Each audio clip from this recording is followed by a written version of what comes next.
काम चालू करो बे। शहजाद पूनावाला सवाल आपसे पूछते हैं, क्योंकि बीजेपी ने ही कहा है कि ये जो दल हित है इसके चक्कर में राष्ट्र का कुछ दल और नेता नुकसान कर रहे हैं।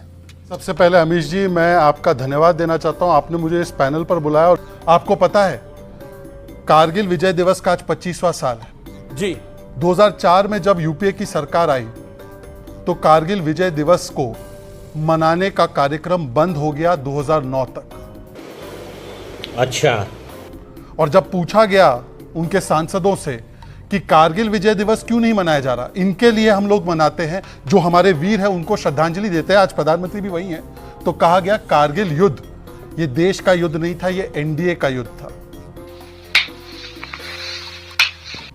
आज वही दिन पर चन्नी के स्टेटमेंट आए हैं कि अमृतपाल सिंह जो भारत के टुकड़े टुकड़े करना चाहता है उसके पक्ष में बयान दिए जाते हैं। जयराम रमेश कहते हैं पर्सनल बयान है, पर दिग्विजय सिंह का बयान आपने सुना। मणिकम टगोर कांग्रेस के नेता, राजा वड़िंग जो पंजाब के कांग्रेस के अध्यक्ष है, वो कहते हैं इनका बयान बिल्कुल सही है। और प्रियंका वाड्रा ने, जो अभी हमला हुआ है इजराइल पर, हमास ने जो हमला किया उसके ऊपर एक शब्द नहीं बोला, पर जिस इजराइल ने हमें इस युद्ध में, कारगिल के युद्ध में समर्थन दिया है उसको बारबैरिक कह दिया। इसका मतलब समझ जाइए कि वोट बैंक नीति कैसे राष्ट्र नीति और राष्ट्रीय सुरक्षा पर हावी होती है, इसका आपको प्रमाण यहां पर मिलता है। अबे साले रुक, तेरे को बताते तेरी माँ की। और उसके अलावा बाकी कुछ नहीं कहना चाहता हूं। अनुराग भदौरिया, देखिए बड़े सारे आप पे आरोप लगे, लेकिन क्या आपको लगता है कि राष्ट्रहित पर भारी है दलहित की बीमारी, और ये जो बीमारी है ये तकलीफदायक है देश के लिए? भारतीय जनता पार्टी की नीति ऐसी रही है कि जब उनको सत्ता पाना होता है तो दलों को अपने साथ ले लेते, उन दलों को भी जिन दलों के बारे में कहते थे इन पे तो हजारों करोड़ का भ्रष्टाचार का आरोप है, फिर उस दल को अपने साथ मिला के उनका अपना पार्टनर बना लेते हैं, फिर महाराष्ट्र में सत्ता हथिया लेते हैं। Emotional damage. बात तो सही है। एनसीपी के नेता के बारे में यही कहते थे ना, आज उनको डिप्टी सीएम किसने बनाया? भारतीय जनता पार्टी ने। भारतीय जनता पार्टी जिनके बारे में नीतीश जी के बारे में क्या क्या नहीं कहती थी, बाद में नीतीश जी के साथ फिर सरकार बना ली। मतलब सत्ता पाने के लिए आपको अगर पार्टियां तोड़नी भी पड़ती हैं, पार्टियों को दो भाग में बांटना भी पड़ता है, तब भी आप राष्ट्र अपना जो जनता के मुद्दे होते हैं उससे ऊपर उठ के आप सत्ता पे चले जाते हो। गजब बेइज्जती है। दूसरी बात, जहां तक कि आपने बोला कि डिफेंस की बात है, हमारे देश की सुरक्षा का मामला है, हमारे नेता आदरणीय नेताजी इस देश के डिफेंस मिनिस्टर रहे हैं, उनको बेस्ट डिफेंस मिनिस्टर का अवार्ड मिला। क्यों पता है आपको? बेस्ट डिफेंस मिनिस्टर का अवार्ड मिला था।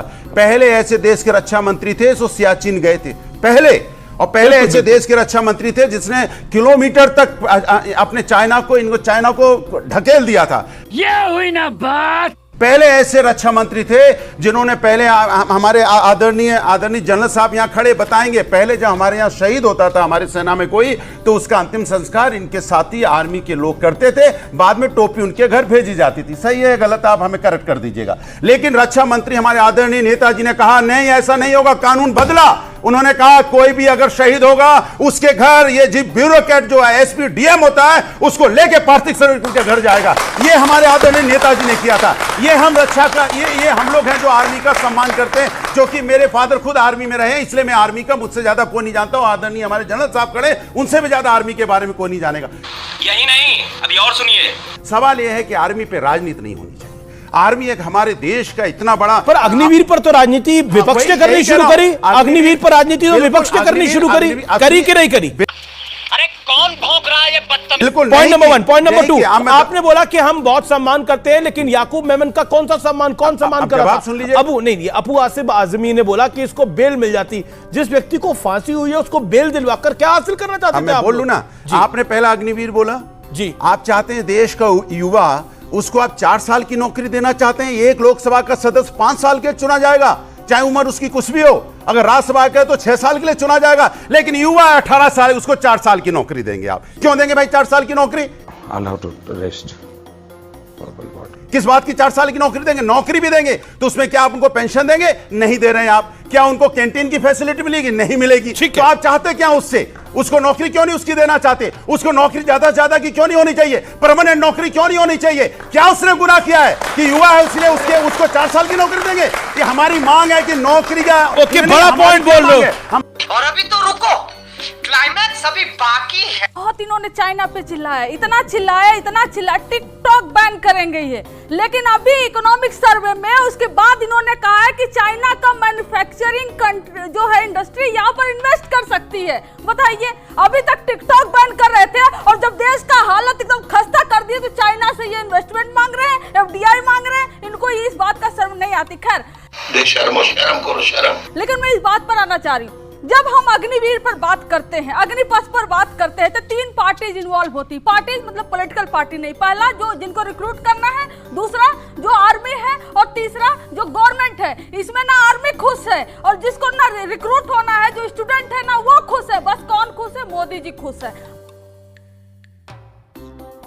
मतलब एक लोग खुश है, इसलिए अग्निवीर स्कीम चलनी चाहिए, इसलिए अग्निपथ स्कीम चलनी चाहिए। बस एक लोग खुश है। आप अग्निवीर के खिलाफ बोल दो, स्टूडेंट अग्निवीर के खिलाफ बोल दे, तो राष्ट्र हित के खिलाफ हो गया। कैसे भाई? हर बात को मोदी जी राष्ट्र हित से क्यों जोड़ते हैं? राष्ट्र हित के बारे में यहाँ पर बैठे बच्चे भी उतना ही सोचते हैं जितना मैं सोचती हूँ, ये भी उतना ही सोचते हैं, मोदी जी भी उतना ही सोचते हैं। लेकिन वो अपने आप को राष्ट्र हित के प्रोटेक्टर जो मानते हैं ना, वो नहीं है। बच्चों से बात कर लीजिए, एक सर्वे करा लीजिए और हुआ है। बिहार में चले जाइए, वेस्टर्न यूपी में चले जाइए, ईस्टर्न यूपी में चले जाइए, जो ट्रेनिंग ग्राउंड है अग्निवीर का, सब खाली हो चुका है।